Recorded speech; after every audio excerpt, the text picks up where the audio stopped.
خیمگاہ یہ وہ مقام ہے کہ جو کربلا پہنچنے کے بعد شاید سب سے پہلے آباد ہوا ہے، لیکن امام حسین کے چلے جانے کے بعد سب سے پہلے یہ اجڑ گیا۔ جب یہ خیمے لگائے تھے ابتدا کے اندر تو کربلا میں آپ سب جانتے ہیں کہ نہر فرات کے قریب لگائے گئے تھے، لیکن جب 7 محرم کی تاریخ آئی تو پھر حکم یہ آیا کہ وہاں سے خیمے اٹھا لیے جائیں، اور پھر ایک فاصلہ آ گیا نہر فرات کے درمیان اور خیمگاہ امام حسین علیہ السلام کے درمیان، اور اس فاصلے کو آپ انشاءاللہ کل محسوس بھی کریں گے کہ کچھ دنوں کے بعد جب ہم اطراف کی زیارتوں پر جائیں گے تو نہر علقمہ کا ایک حصہ آپ دیکھیں گے تو اندازہ ہوگا کہ وہ کتنا دور ہے خیمے سے، اور ایسے ایسے کربلا کی تصویر انسان کے لیے واضح ہوگی کہ واقعہ کیا پیش آیا ہوگا۔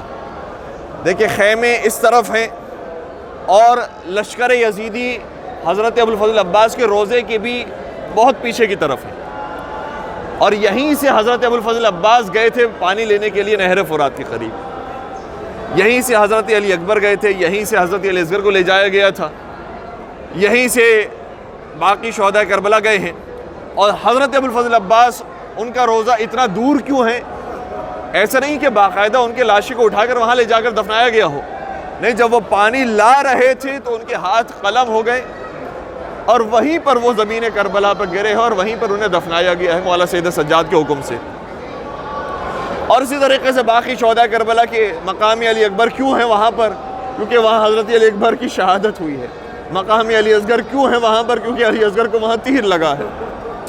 یہ سارے مقامات کچھ فاصلے سے خیمگاہ سے موجود ہیں، اور ابھی جس مقام سے ہم ہو کر آئے ہیں تلہ زینبیہ کا مقام بھی وہ مقام ہے کہ جہاں بی بی جایا کرتی تھی اور حالات سے واقف ہوا کرتی تھی۔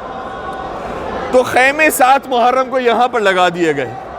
خیموں کی ترتیب کیا تھی؟ روایت کے مطابق ترتیب یہ تھی کہ حضرت امام حسین علیہ السلام کے خیمہ بالکل درمیان میں تھا، بالکل درمیان میں امام حسین علیہ السلام کے خیمہ تھا، اور امام حسین کے خیمے کے آگے جس کا خیمہ ہے اس کا نام ہے ابوالفضل عباس۔ علمدار کربلا کا جو خیمہ ہے وہ شہید کربلا کے آگے تھا، اور باقی جتنے بھی اصحاب اور انصار کے خیمے ہیں وہ دائیں اور بائیں جانب تھے۔ گویا چاند جو ہلال کا چاند ہوتا ہے وہ چاند بنا ہوتا تھا، اور جس کے درمیان میں جو ستارہ ہے وہ حسین بن علی کا۔ یہ جو نقشہ میں نے آپ کی خدمت پیش کیا یہ شب عاشور تک تھا، شب عاشور تک خیموں کا یہی نقشہ تھا، اور ان خیموں کے اندر ہر ماں اپنے بچوں کو بتا رہی ہے۔ لیکن دنیا کی ماں کیا کہتی ہے؟ بیٹا حالات خراب ہیں، گھر سے دور نہ جانا، اگر کسی ضروری کام سے جانا ہو تو فوراً سے گھر پہ آ جانا، اگر کہیں بہت دور جانا ہو تو خبر دیتے رہنا۔ لیکن شب عاشور ماں بتا رہی ہے بیٹا قاسم تمہیں سب سے پہلے جانا ہے اور قربان۔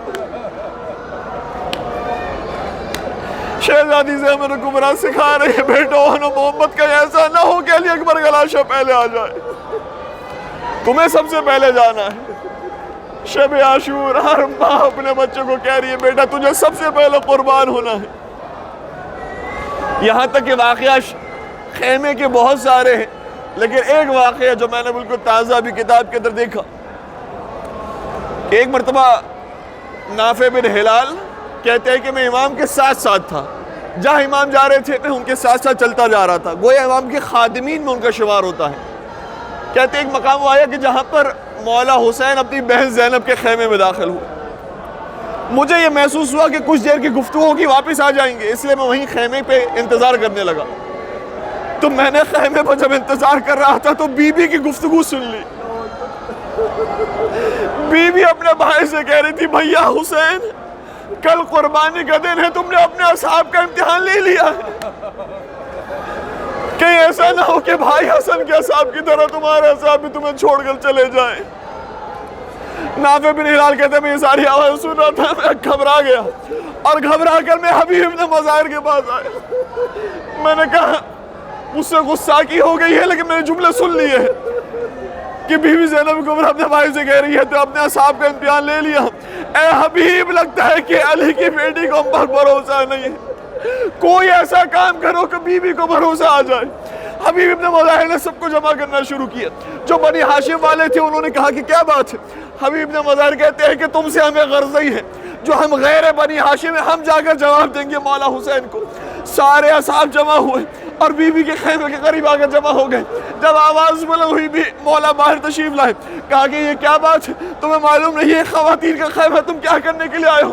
کہا نافع نے ابھی خبر دی ہے کہ لگتا ہے شہزادی کو ہم پر بھروسہ نہیں ہے. اگر شہزادی ابھی آقا ہمیں حکم دے ہم اپنی تلواروں کو نکھا لیں اور اپنی گردن کو بھی جدا کر دیں.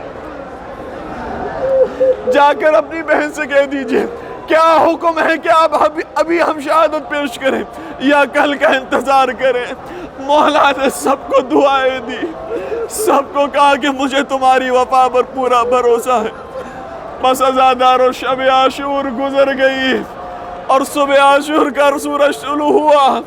اب ایک ایک انصار جاتا رہا, قربان ہوتا رہا. کچھ وہ تھے کہ جن کی مائیں موجود نہ تھی, ان کے لیے قربانی پیش کرنا پھر بھی آسان تھا, لیکن جن کی مائیں ساتھ آئی تھی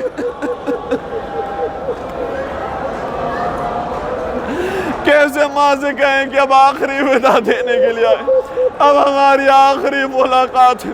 سنیں گے بیویوں کے جملے کیا ہوتے تھے. کہا جلدی کرو, جا کر فاطمہ زہرا کی خدمت میں ہمارا سلام پہنچاؤ, جا کر رسول خدا کی خدمت میں ہمارا سلام پہنچاؤ.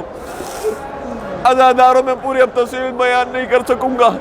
حضرت اون محمد بھی اسی خیمے سے ودا ہوئے, حضرت قاسم بھی اسی خیمے سے ودا ہوئے, حضرت علی اصغر بھی اسی خیمے سے ودا ہوئے, یہاں تک کہ حضرت ابو الفضل عباس بھی چلے گئے اور اب کوئی باقی نہ رہا.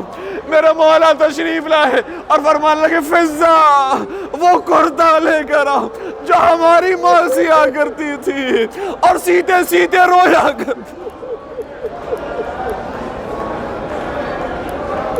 عذرکم علی اللہ, یہ وہ صرف کرتا نہیں ہے, یہ مولا حسین کا کفن ہے کہ جو ماں سیدہ سیا کرتی تھی. آقا حسین نے وہ کرتا بھی پہن لیا, اس کرتے کو پھاڑ ڈالا تاکہ فوج اشقیہ کا میرے لباس کی طرف کوئی رغبت نہ ہو جائے. اور پھر مولا ایک مرتبہ گھوڑے پر سوار ہوئے, زلجلہ کو ایڑ لگائے, لیکن کیا دیکھا زلجلہ آگے نہیں بڑھتا.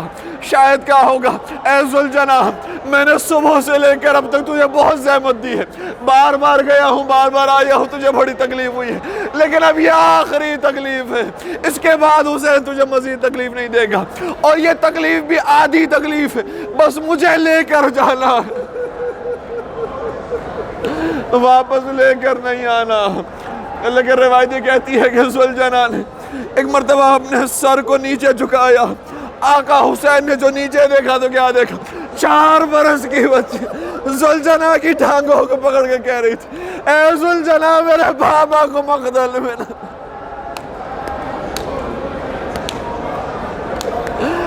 ایک مرتبہ بیٹی کو اپنی گود میں لیا اور فرمایا بیٹی اب تو خیمے میں چلا جا.